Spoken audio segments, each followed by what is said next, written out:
right there. You're queued up. You're ready to go. Here's me not falling face first off the stage. What was your name again? Zola. Zola? Yeah. I'm glad you're here. For all of you guys. That's where you can get your questions in. As you know, I like to get out of the way as quickly as possible. There are so many of you here in this room.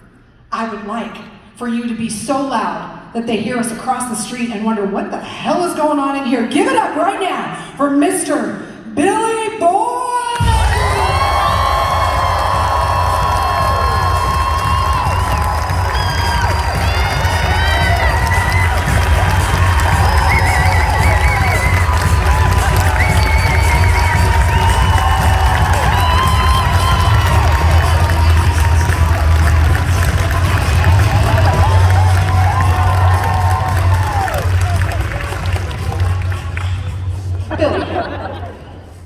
Oh, my daughter keeps texting me. She's running around the floor right now with John Heater's kids.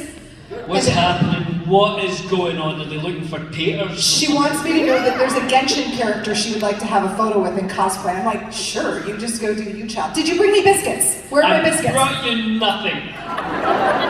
We were back in the green room. Nope, I don't want that one. I'll take that one. Okay, right? There's a mint. You're such... I've been sitting on that for 3 weeks. What's the line from Ferris Bueller's Day Off? Like it's all warm in my pocket. So thanks, man. I'll keep this No one. worries. I'm just gonna put it right in here just to make it super awkward and weird. So. Enjoy that. I'm gonna get home. My husband's gonna be like, "What the hell happened to you today?" Hey, let's get out to our very first question over here. Come on up to the mic and let us know what you would like to know. Hi, my name is Zola, and I saw you on the late night show with your buddy. And Oh yeah, well Yep. You guys give him a pair of ears. What original prop do you guys still have left? Original prop from the Lord of the Rings. On your final day of shooting, we had a party. So it was kind of like The Office. We were having parties all the time. Because it was always somebody's last day, you know. So on the last 2 months of filming, every night was a party. And my last day of filming was also Ian McKellen's last day of filming. It was the scene when the brave Pippin saves Gandalf's life, or that's how I saw it anyway, when we were in Minas Tirith. And when we finished, they were very kind and they gave us, you know, the little deck chairs that you sit on in a movie set, and it's got your name, your character name on the back, the Pippin thing. So they gave me that. They gave me the clapperboard for the last scene that we ever played, which is really cool. They gave me my sword from Gondor. I still use that to rob banks. I'll be recognised now, but anyway. And so I've still got all that stuff. Right. But I also stole a lot of Hobbit feet. You weren't allowed to take those, but I just used to put them in a bag. And Hobbit ears that we gave to Stephen Colbert, we gave him, I've got none of them left. Because I've given them away over the years like we did with Stephen. But did you see that I stumped Stephen Colbert on a Tolkien question? Yes. Who would have got that right? Did anyone see the Late Show? I did not get it right. My question to Stephen Colbert was, when Merry and Pippin meet the Ents in Fangorn Forest, the Ents have a meeting. That meeting is called an Entmoot, you'll remember. Where in Fangorn Forest do the Ents have their Entmoot? Dern Dingle for 10 points. Are you looking for another mint? And a mint. I've been sitting on that for 3 weeks. Enjoy it. Thank you. That's a great question. Dern Dingle. I'm actually getting t-shirts made of Merry and Pippin sitting on a log with the sign Derndingle in Fangorn Forest. I'm going to send it to Stephen Colbert so that he never forgets again. If you guys aren't aware, Stephen Colbert is perhaps the most rabid fan of Lord of the Rings out there. When I was talking to him on before the show, he reads Lord of the Rings every day. Every day he reads it, some part of Lord of the Rings. He loves it. It's always been a part of his life. He's incredible. And Philippa Boyens, who's one of the writers on the movie, who knows everything about Tolkien, says that he knows more than her. He is the #1 Tolkien geek that she's ever met. That's like people put him on speed dial. Be like, now how does this work again? He's like, well, let me tell you. Come on up with your question. Hi, I'm Loki, and I've actually never seen Lord of the Rings. It's very good. There's just to sum this up.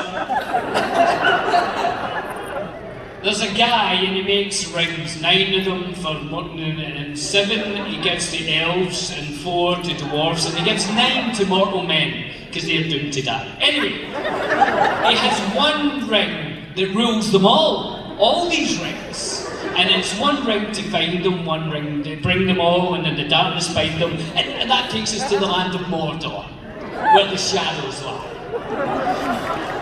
Wait a minute, we've just started.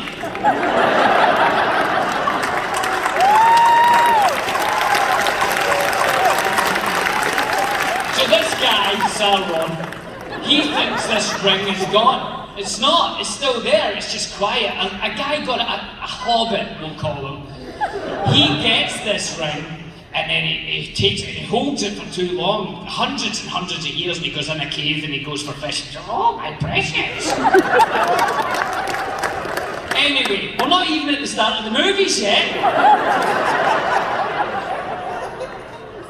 Another guy, this guy Bilbo, he lives in a little hole in the ground. We'll call that Bag End. He goes on an adventure with 13 dwarfs and a wizard. The wizard at this point is a grey wizard. Later on he becomes white. We'll talk about that later. That's in the movies. So this guy Bilbo, he's on this adventure to the lonely mountain of Erebon with 13 dwarfs, as I mentioned. We'll not name them all. He goes into a little cave and there's a guy. Oh, my precious. He says, let's have a riddle. Oh, I don't know why, but this little guy, he says, all right, let's do a riddle. What's in my pockets, he says. Anyway, it's the ring. So he gets the ring. Oh.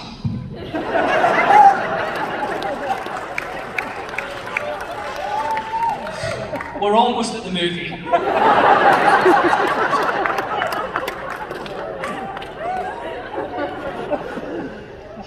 So it's Bilbo's birthday. He's 111, which when he wrote it on the cards, everybody thought he was ill, but he's 111. Do you get it? Ill, 111. Hello everyone, I'm 111. Ill. She gets it. Anyway, he has this birthday party. And Gandalf will mention the wizard Grey, still Grey. He says, what's that ring there? And he says, oh, it's just a ring, it's nothing special.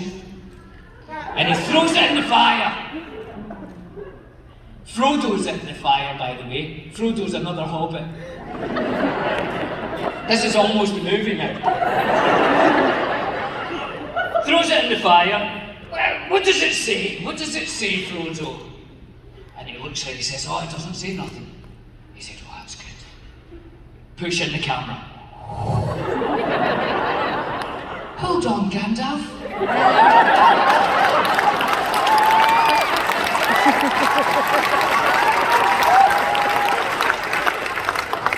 There's some writing here.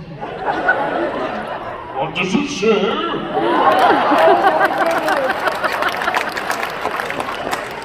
Anyway, Gandalf's off. He does not like this at all. So he goes to a big library in Isengard. We'll get back to Isengard, don't you worry about that. They take the hobbits there.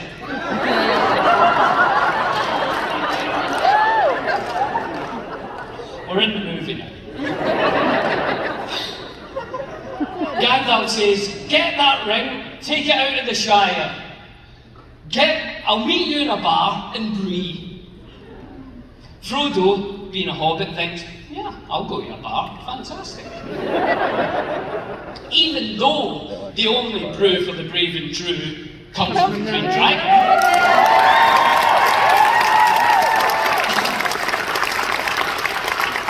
He's going to meet them in another bar in Bree. Can't remember the name of that bar. Anyone? The Prancing Pony. The Prancing Pony. Thank you very much. So, Frodo says, I'm going to go to this bar and meet Gandalf. His gardener, Samwise Gamgee, says, I'll come with thee. That's the best Sam I can do. Master Frodo. And off they go, and they're walking through the Shire, and then, could I borrow that stick for a minute, that lightsaber? Thank you. So Sam's walking with his... He's not a Jedi, don't get me wrong. And he stops and he says, one more step, Master Frodo. And that's the furthest I've ever been from home. Sort of like that. And he just takes another step. It's not like that. And off they go. But this is the bit you've been waiting for. Hold on. Hold on. Sorry, don't hold the bunny end. Are you mad? Have your fingers off that.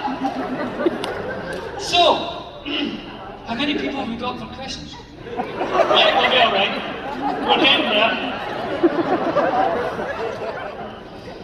So they're going through Farmer Maggot's field. And this is when the two heroes of the story come. You'll love this. They're walking through and these two handsome hobbits come running through. Like Bradley Pitt and Thomas Cruise. And they knock down these two ugly hobbits. And they stand there like Adonises. And he says, that's Frodo, man. Where are you going, Frodo? He says, I'm going to the pub in Bree. And they say, well, come along. And then they meet a lot of other people at a big meeting, and then they destroy the ring. Basically, that's it.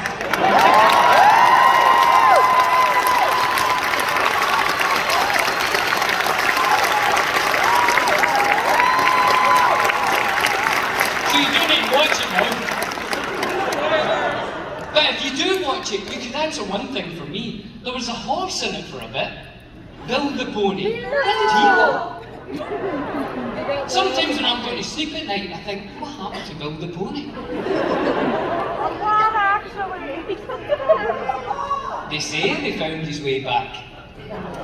Aragon ate him.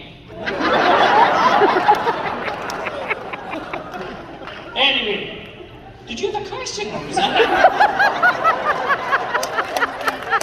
I remember you saying, I'm Thor or something. I'm Loki. Oh, Loki, that's what it is.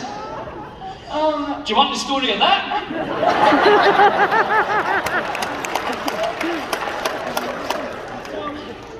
I don't have a question, but my friend Finch does. He's in a wheelchair. I tried to find for him to pull up here. And he's a big fan of Lord of the Rings. You're actually his favorite character. Good. Oh, he's in the back there. Can you see them waving? Hi! Hello! Hey! And his question was, how do you feel about second breakfast? Second breakfast, well that's a very important part of the story. You'll know that when you watch the movies.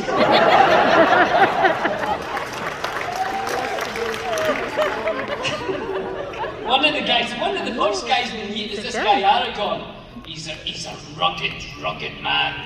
and he smells awful of cow shit. And he's got a rough beard. He kissed me. That's another story. My chin was sore for a month. Anyway, he gets these hobbits to march for hours, and they just stop and start making food. And he says, "No, we've got to march till, sun goes down." And he says, "You've had your breakfast anyway." "Ah, I've had one, yes. But what about second breakfast?" Very important. I love second breakfast, actually, to answer your question. Hello. No, you can keep going back. I'll just keep talking.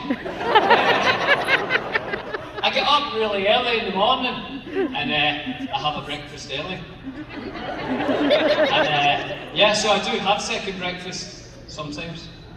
Oatmeal or a banana. Banana on bread. Anyone have a banana sandwich ever? Right? That's the first time I've ever had a scream for a banana sandwich. I love a banana sandwich. It's great with a nice cup of tea. I was just killing time until she get back to her seat. So, next question. Oh, hold on. I think it's one of the Lords of Darkness. Hello. Hello. I'm Nazgul from the darkest part of Oregon. I wasn't expecting that voice to come from the Nazgul. And my question is, what was your motivation or brain juice power you used to create the friendship onion? That's a great question. For anyone who doesn't know what the friendship onion is, where have you been? The friendship onion is me and that magical human being, Dominic Monaghan, sitting on two chairs like this and working out life in a way that no other two people have ever done. We sometimes talk about Lord of the Rings as well, but it's a podcast. Hold on, I'm going to undress. This gives you some idea of the magic. Solid. Oh, it's hot up here, isn't it? You're working hard, thank you.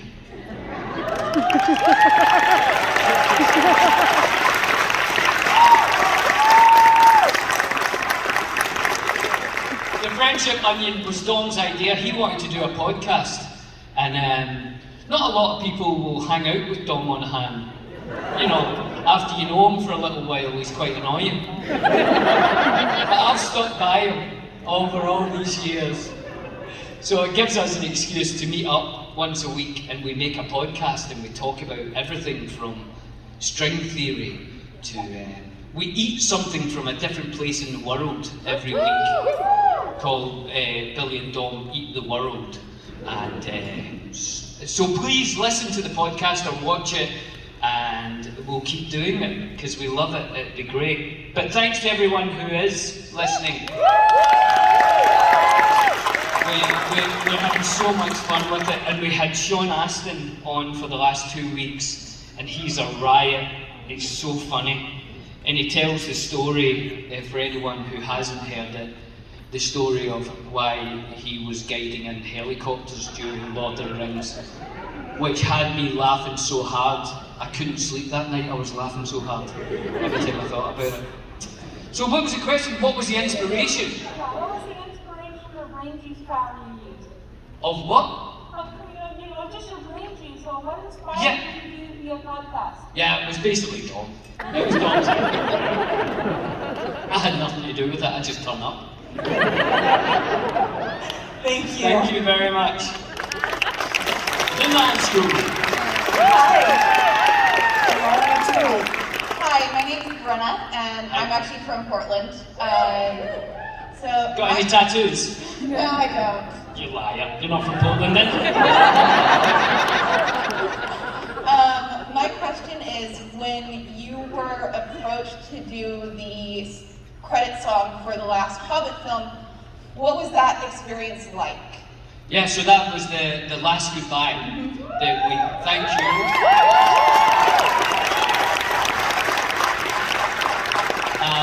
when they were making the last Hobbit movie, The Battle of the Five Armies, and for the teaser trailer, they wanted to use The Edge of Night, the song that I sang and wrote in Return of the King. Yep, thank you. It's my agent.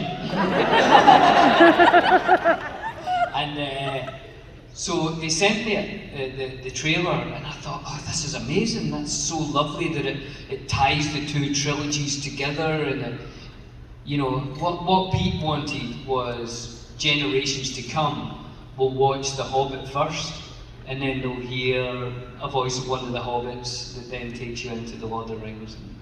And I thought, great idea. So they asked me to go to New Zealand, and I watched the movies, the last Hobbit movie, in a huge hall with a big screen, and it was just me and a notebook and a pencil. And I was like, this is a bit of pressure, you know. And some of the film was totally finished, and it looked amazing, the Hobbit, the battles and all that. And then it would cut to like a blank screen and a little drawing of a dragon just going like that. So I had to imagine some parts of it where I was like, oh, I don't know what this is supposed to be. And then I started writing some music for that movie, along with Fran Walsh, one of the writers, who's a wonderful, incredible person. And during the time I was down there, which was much longer than I meant to be there, I found that the song also had to sort of finish the Hobbit movies, but also finish both the trilogies, and finish Middle-earth movies for our generation, because that was the sort of last one. So that's how it became The Last Goodbye. And when I was in New Zealand writing it, I would go to cafes that I would go with Elijah and Orlando and Dom and everyone, and it was just me. So it felt kind of like a lonely sort of goodbye, you know. So that's where the song came from. And yeah, I was really thrilled and honoured to be asked to go back and do that. It was lovely. Thank you. Great question. Hi, how are you? Hello, my name's Nathan. This is my first Q&A panel. Feels like this is a big AA meeting, and I love it. I'm from Hood River, Oregon, and good river. Thank you. I feel it's following up on the question for the Stephen Colbert one. How did you think of that question, or do you and Dom think of that question? Did it come first, beforehand? So, like, did you think before, we got to find a way to stump him, and did that one just come up, and just by analyzing him and studying all the questions he gets asked? Do you know what? It was much easier than that. I'm a big fan of Stephen Colbert. Anytime I've met him, I think he's really interesting. He loves to read. He loves sci-fi and fantasy. Basically, he's one of us. And he doesn't shy away from that. He doesn't pretend to be something else.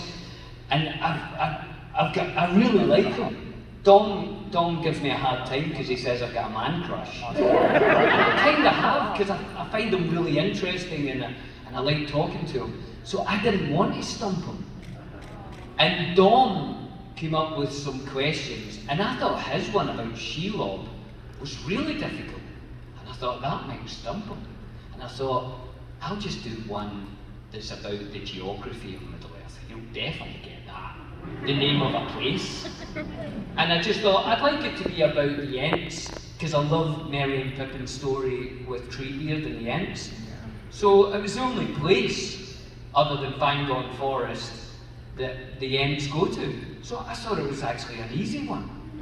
And when I saw his eyes glazed when I asked him, I went, oh no! I could tell that he really didn't know. And his assistant came to our dressing room before the show and said, I know you guys want to ask Stephen some Lord of the Rings questions, what are they? And Dom said, we're not telling you because you'll tell Stephen. And I wanted to, I was like, I'll tell you. I wanted Stephen to look it up if he didn't know. I didn't want to stump him. So now I feel really bad, but it didn't stop me getting the t-shirts made.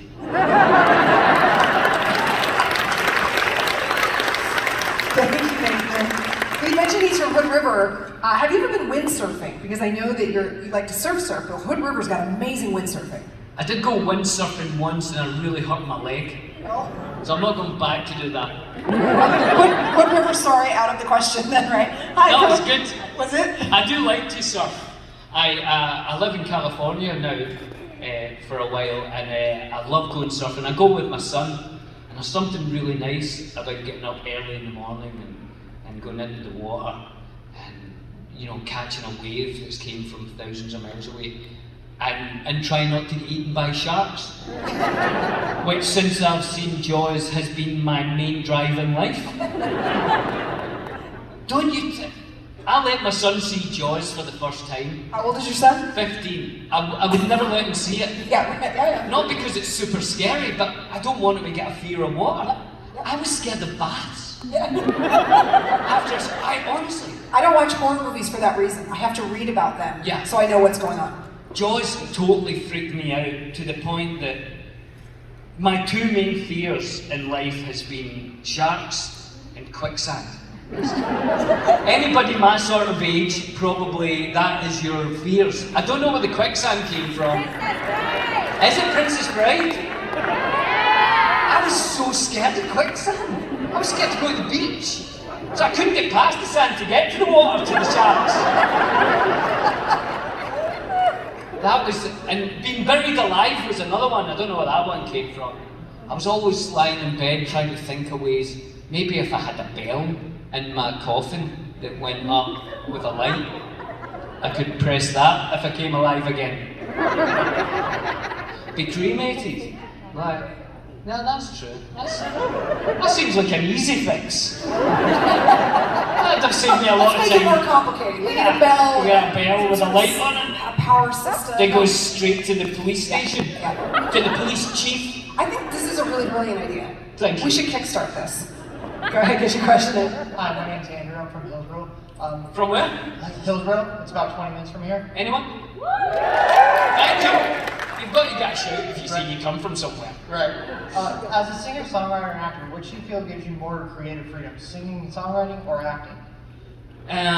They're all sort of different for different times and different things, because the things that give you the most freedom normally don't pay the rent.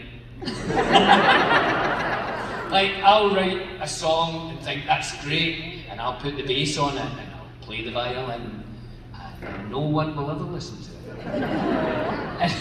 And then sometimes when you do movies, you don't feel a big part of it, because you arrive, someone picks you up and takes you to a trailer, and they put you in a trailer, and I'll say, I'll go and get a coffee. No, we'll get you a coffee. All right. And it feels like they don't want you, and then they put on that costume, and then get on set, and then say those words, and then get back to your trailer. And you don't really feel part of it, But, I think it's difficult. You've got to have this sort of balance of being part of things that are bigger, but you're not a part of. And I'm not talking about Lord of the Rings here, because Lord of the Rings, we did feel part of it, but there's other movies like that, and music is like that sometimes as well. So it depends. Yeah, so acting, you can feel a big part of the project, like we all did in Rings, and music as well. You can sit in your room and feel a big part of that. So it depends on the project. Thank you. Thank you. Speaking of the trailer experience, was it you who was telling me that eventually you just moved your furniture to outside of the trailer? Was that you? I did that once, yeah. What was that? Why did you do that? Because Dom and Vigo were having a war. They were having a trailer war, where whenever one of them was on set, the other one would lock the other one's door and hide the key, or paint something on the trailer, or the best was Vigo shrink wrapped Dom's trailer. Brilliant. And it was a really hot summer this time, and and you have little chairs like this in your trailer, so I just put them outside so that I could watch what was going on. And the people who ran the trailer park noticed that I'd put my chair out, so they brought like a lamp that I could put on and set up a TV and everything, so I could be out there watching a movie and watching Dom and Vigo have a war. It was one of my favourite times doing it, yeah, it was brilliant. Hi. Hello, my name is Patrick, and I live... Okay, we're going to take that again. Hold on, Patrick. And action. Hello, my name is Patrick. I live in Beaverton, like 2 blocks from Hillsborough. Beaverton. My question starts with a comment. Your commentary on Lord of the Rings is comedy gold with you and Dom. Right? But we only get parts of it because you're sharing the screen with other great actors. Could you guys record another one for your podcast? The whole thing? Yeah! It's a brilliant idea.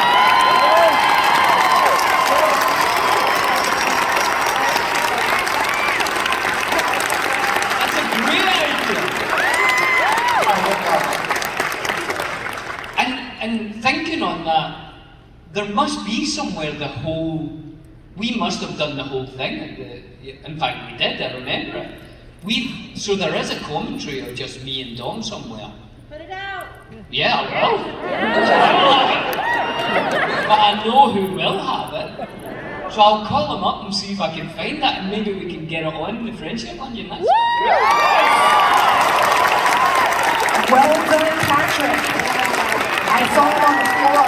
I said, I'd like to make a group, and I'm glad you made it here, Patrick. Like, he's getting high fives from people as he's walking by. Right on, man. Right on. In fact, on that, when Lord of the Rings, when the Return of the King came out, it was great because everybody loved that movie, and everybody had seen the other two, and it was getting awards everywhere, and it just did great. And then there's a great movie magazine in Britain, not Premiere, what's it called? Empire magazine, which gave everything about the DVD release 5 stars, right across. Amazing film, amazing acting, 5 stars, 5 stars, 5 stars, everything until the commentary, and it gave it 4 stars. It says the commentary is brilliant, except for Billy Boyd and Dom Monahan talking inane nonsense.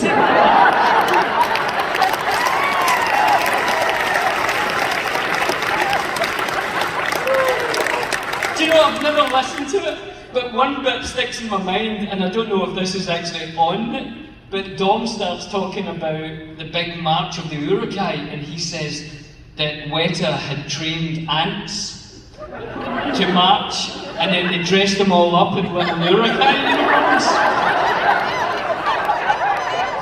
So they had 8,000 ants. Tiny helmets. I get your question. Come on up. Hi, my name is Jennifer. Hi Jennifer, where are you from? Milwaukee. Milwaukee! No, you're not getting nothing from Milwaukee in this room. Where is Milwaukee from here? Just south, just barely. Just south. Still Portland Metro, but It's still Portland Metro, everybody, come on. Give her a break. She's got tattoos. She knows how to make coffee. I've just poured water all over myself. So we actually just were inspired to watch Lord of the Rings again because we knew you were coming and just got so excited. And I'm kind of curious if you're able to go back and watch the movies yourself, or if it's just kind of weird because you were in them. Like, are you able to enjoy the story? Do you know what? I haven't watched them for years, but I think I must have a subconscious thing going on. My son is very interested in movie making, and he's never seen The Lord of the Rings. I know. I don't know.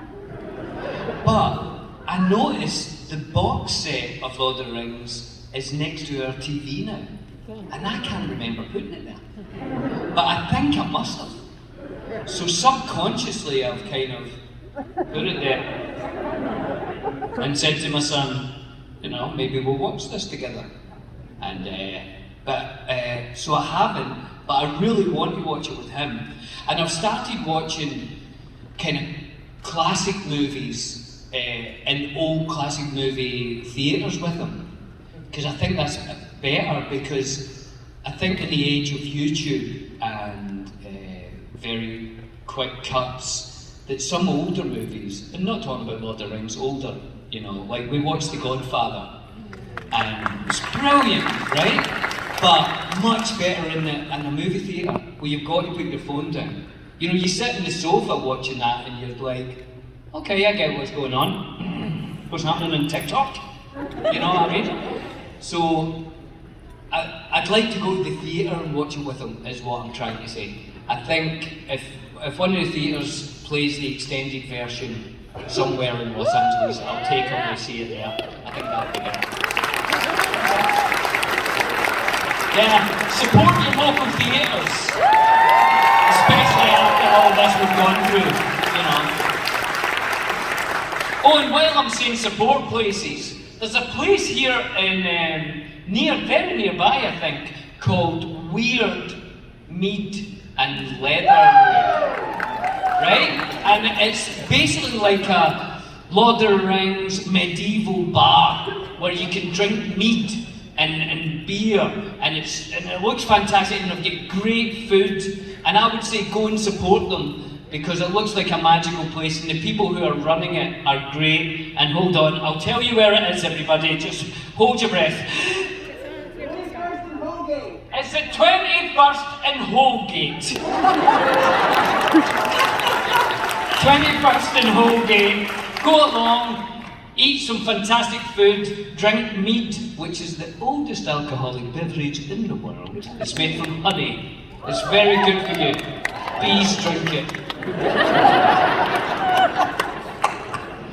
Come on, get your question in. Hi, my name is Alex. I'm from Portland. My mom's from Scotland though, so fun. Woohoo! And the guy in the kilt. But my question to you is, if you could go back and do something again, either because you were like, man, I really wish I could have done that better, or you're like, wow, I really enjoyed doing that, that was really fun. Yeah. What would you go back and redo? 1976. There was a hill next to my house, and I got a cardboard box. It was a really hot summer, and I opened the cardboard box up, and I sat in it, and I slid down this hill on the cardboard box. It was the most amazing thing. So I did it for about 3 months with me and all my friends, and I'd go back to that summer in 1976.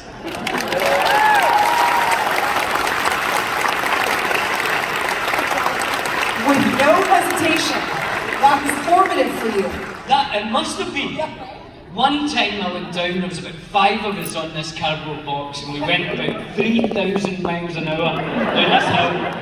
And there was a little primary school next to the hill called St. Modens, and I hit the fence, and my knee went through the fence, and it wouldn't come back out. I had to go and get my mum. Well, they had to go and get my mum. I was like that.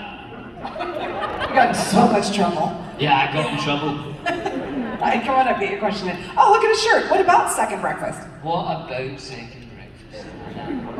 Who knew, when we said that line, we'd no idea it was anything. And it's became a thing. It's been said on Air Force One. That line deeply resonated with me. Me as well, right? So, I'm from Tacoma, Washington. And Very, people love that.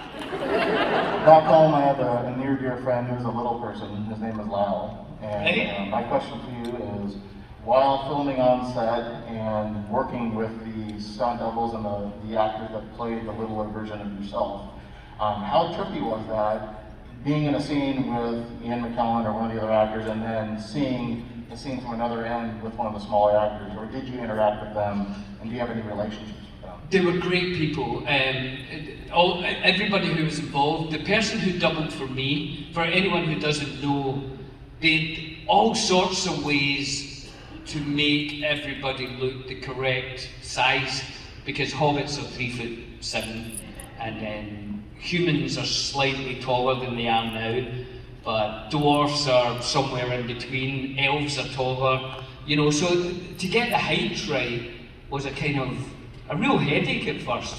And they had lots of ways to get it when we started. They had puppeteers inside giant body things that would walk around and had big giant hands and all that. So when we were in Bree, which we talked about earlier, the guy next to me at the bar is one of those puppets. But they didn't use them very much. But we did have these smaller people.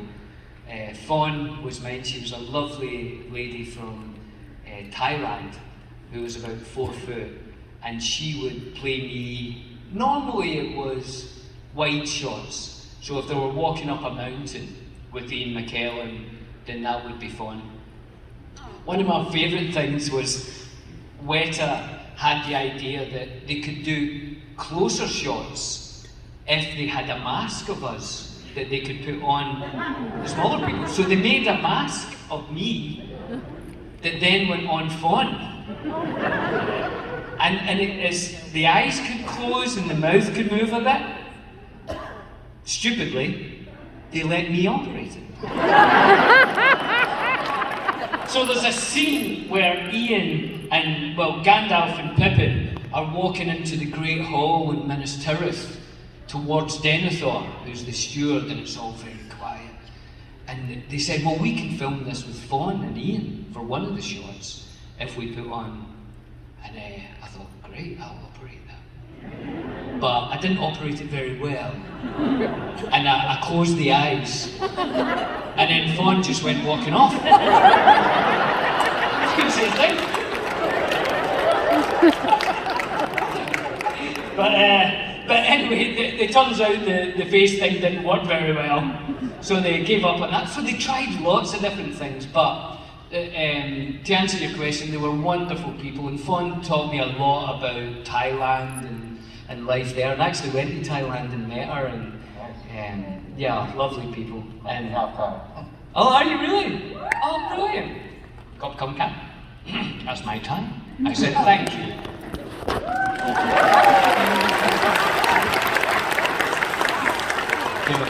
Yeah, lovely people. Thank you. Thank you. Hi, how are you? Come on up.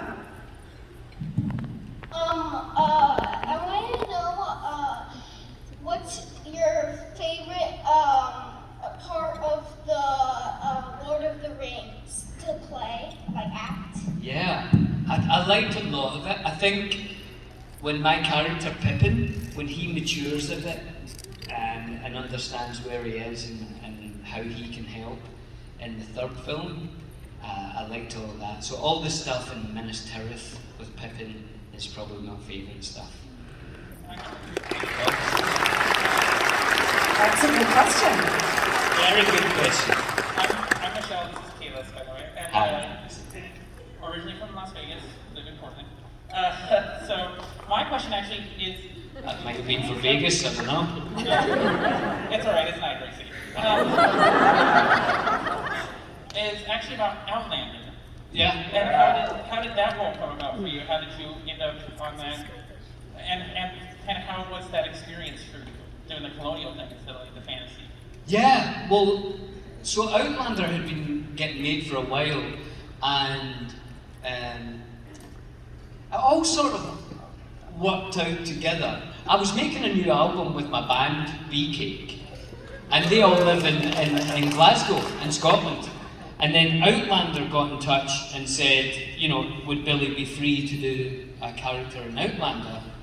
And I thought, well, that'd be great, because that'll get me to Scotland. I can do this album. Plus, I really like what Outlander's doing. And I love what it's doing for the Scottish film industry. So I thought, that would be good. I could go back to Scotland. And I said, so what am I? Am I like a Scottish warrior prince? Should I get horse riding lessons and sword fighting and all that? Do I fight with a shield? And they said, no, you're playing like this really weaselly lawyer. I said, I don't get that casting, but I'll go and do it. So No, I loved it, and they're such nice people in Outlander, and they've got it, because it's been going for a while now, they've got it really smooth, and the costumes are incredible. Yeah. And I met a lot of people that I used to do theatre with, who are now on Outlander. It was really fun. I guess it took me like 2 or 3 scenes to recognize you. Right? Yeah.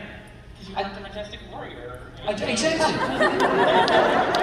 In the first scene, they said, okay, you're going to ask this girl to marry you. And when I read it and she said no, I thought, why would she, I don't get this. Why would she say no? And I still don't get that part of it. Thank you. Thank you. Come on up. Hi. Oh, you must be hot. Oh, yeah. My name is Sam. My sister Eowyn and I met you yesterday. That's right, Sam, Eowyn. Brilliant, we've got a cat called Pippin. How many people have got a cat called Pippin? Right, there's one over there and one over there. I see 2 hands. Good. Every cat I ever meet is called Pippin, it seems. I've not met a dog called Pippin. It's always the ginger ones, too. Yeah. There's a little bit of ginger in my wig. So, yesterday we talked about how some of our family members are named after Lord of the Rings characters and places. Yeah. What's the coolest Lord of the Rings inspired name that you've heard from a fan or just someone in passing? Name? Yeah. Or that they've made up, or from Tolkien? Either one. I like Lothlorien. That's my mom's name, is Lorien. Is it really? Yeah. Is your dad named Loth? That would be brilliant. Yeah, I like all the words that Tolkien did. Although I don't know why he made some of the names sound similar. Saruman, Sauron. Yeah. When I was reading that, I was like, oh, what? Who, what? Got to go back. You should have called one of them Brian. And it'd been easy. Thank you. Thank you. Hello, what fantastic ears. My name's Sean. I have a question. Actually, I really love your music with BK. Thank you. I was actually listening to Soul Swimming on the way here. Oh, thank you very much. Is there any chance like you're ever going to do a concert in the future? Yeah, well maybe. I don't want to put a downer on today, but one of the members of BK passed away a couple of years ago there, just before COVID hit. He, nothing to do with COVID, but he passed away. So I think we're just trying to work out what the future would now be. We did finish a new album, so there is a whole new album of music, which I think is the best stuff we've done, but we just not sure how to release it yet. And actually the new album is sort of, the idea was to make it a musical. So I might go down that road, so it's not actually BK playing it, it will be like a West End music. So, you know, with the actors on stage. That's awesome. I'd like to say that. Thank you very much. Very cool. So swimming. Hi, how are you? Hi, I'm Carly from Oregon City. Oregon City! Yeah, we actually have a Scottish pub there called the Highland Stillhouse. Highland Stillhouse! Did they sell Tennant's Lager? They sell everything. It's Ardbeg, it's like based from Ardbeg, so it's like amazing, all the whiskey. You should check it out. Right, if they sell Tennant's Lager, right? But my question has to do with all the food you're eating in the movies, actually. Yeah. Is any of that ever disgusting or delicious, or like anything you'd like to have again today, like maybe eating on your podcast, like hummus bread or salted pork? It's almost always really good. They normally get like the catering company to make it, and then it's really, I'm just thinking of Outlander actually. There's a scene where we're all sitting around eating at a dinner table, and it was fantastic. It was really good. But if you start eating it, you know you're going to be eating that all day. So you've got to try not to eat it. As you get older as an actor, you see the younger actors going, wow, this is great. And you're like, yeah, okay, I'm not saying anything. Because then when you know, they'll put the camera there and you're eating, and they'll put the camera there and you're eating, and then there, and then there, and it's 5 o'clock in the afternoon and you're still eating shepherd's pie. So you try not to eat, you know. I always give my character something like, I've just eaten. It's the same as like when you've got to smoke a cigarette. You're smoking that cigarette all day. So try not to do anything. In fact, that's my thing in life. Try not to do anything. Just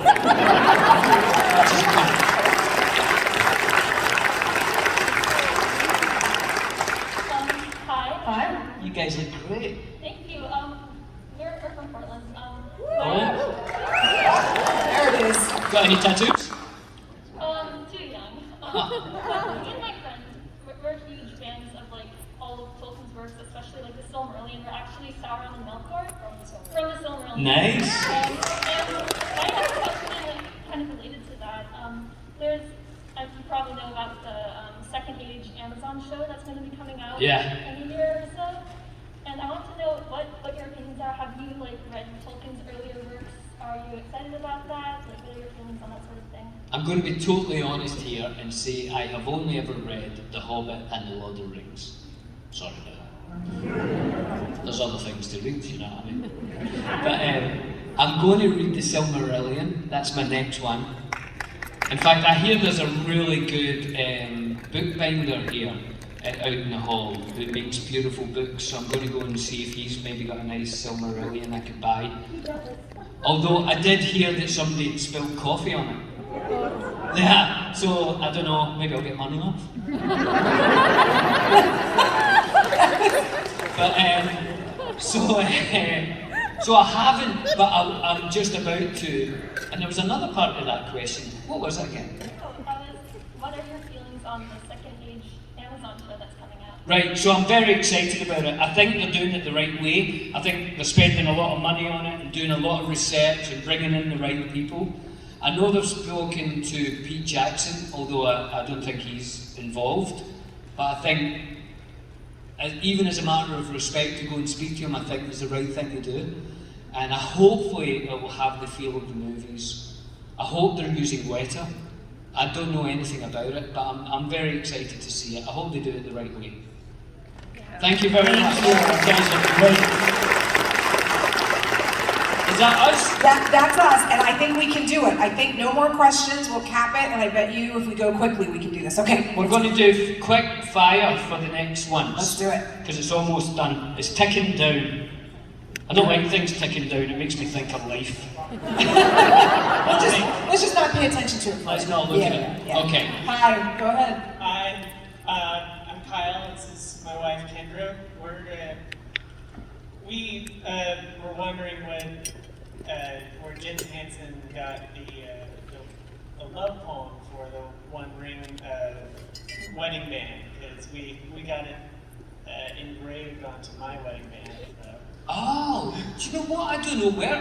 That's the guy who makes that jewellery, right? Yeah, for the... I thought you were meaning Hans Jensen, who's the guy that Dom pretended to be when he was a German journalist and interviewing Elijah. But that's something else, Hans Jensen. But no, I don't know where he got that, but I know that it's beautiful. I've seen it.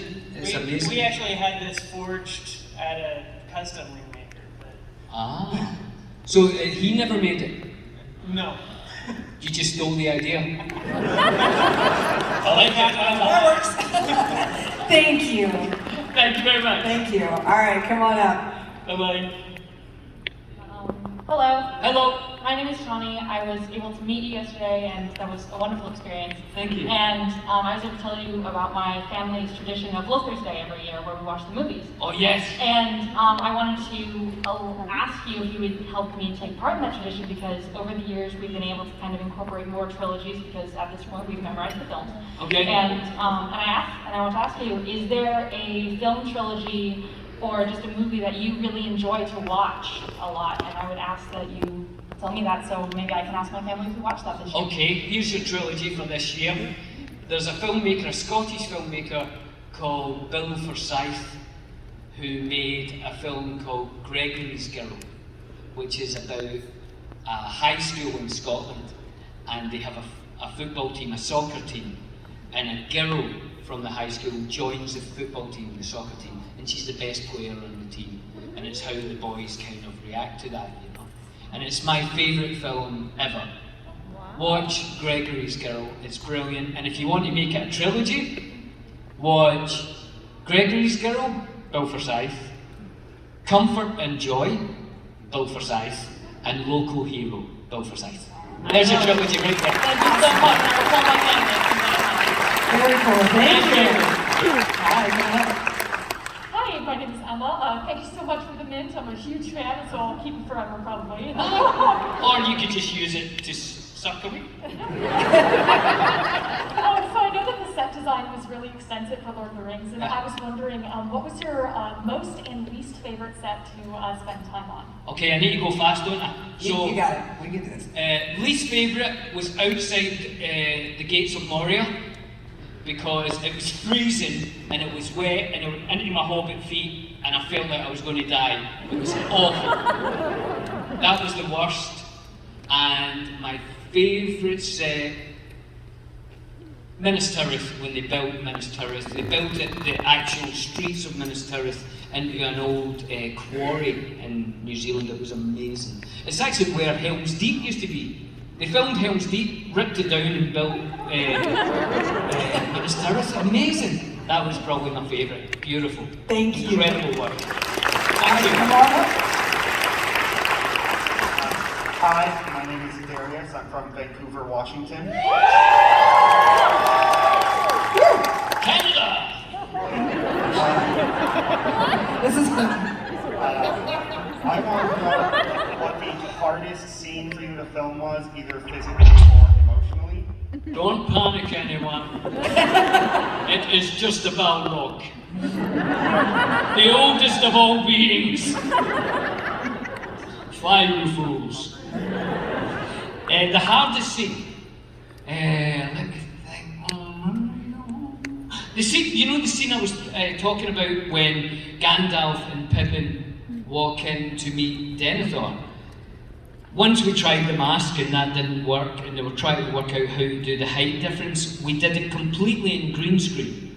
So we did it with Gandalf and Denethor and a scale double, and then I had to do it in a completely green screen room where I had to remember what everyone did.